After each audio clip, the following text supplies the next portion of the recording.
Friends good morning. எல்லோரும் சௌக்கியமாக இருக்கீங்கன்னு நான் நம்புகிறேன்ப்பா.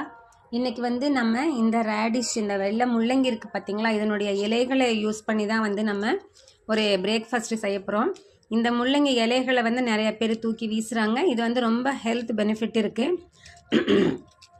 இதில் பார்த்திங்கன்னா விட்டமின் ஏ, சி, கே இதெல்லாம் நிறைய அளவில் இருக்குது. நம்மளுடைய போன் ஸ்ட்ரென்த்துக்கும் இம்யூனிட்டி இன்க்ரீஸ் பண்ணுறதுக்கும் இது ரொம்ப ஹெல்ப்ஃபுல்லாக இருக்கும். அது மட்டும் இல்லை, இது நம்ம பிளட் கொலஸ்ட்ரால் லெவல்லையும் குறைக்கிறதுக்கும் பிபியை நார்மலைஸ் பண்ணுறதுக்குமே ரொம்ப உதவியாக இருக்குது. நிறையா இதுக்கு medicinal properties and health benefits இருக்குது.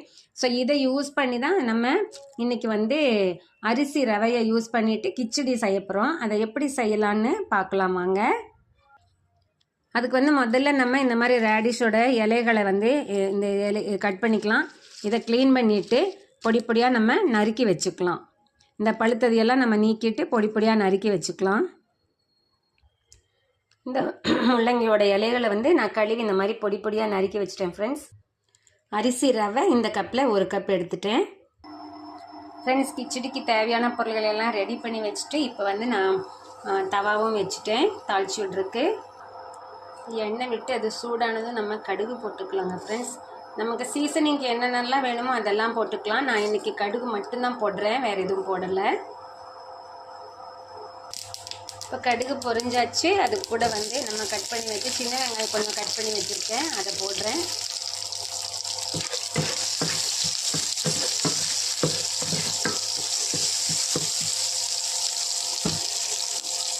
அதோடவே தக்காளி,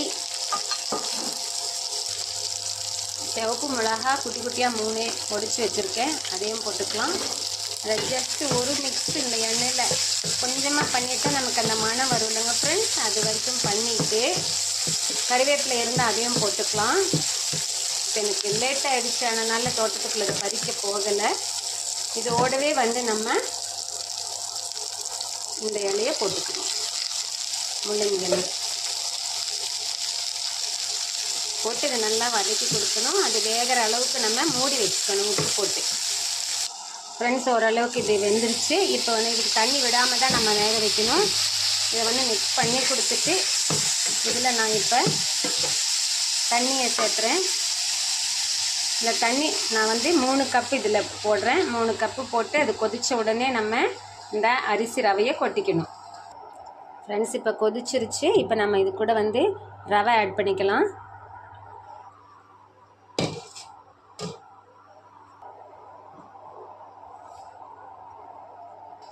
கொத்தமல்லி இலை சேர்த்து லெமன் புழிஞ்சா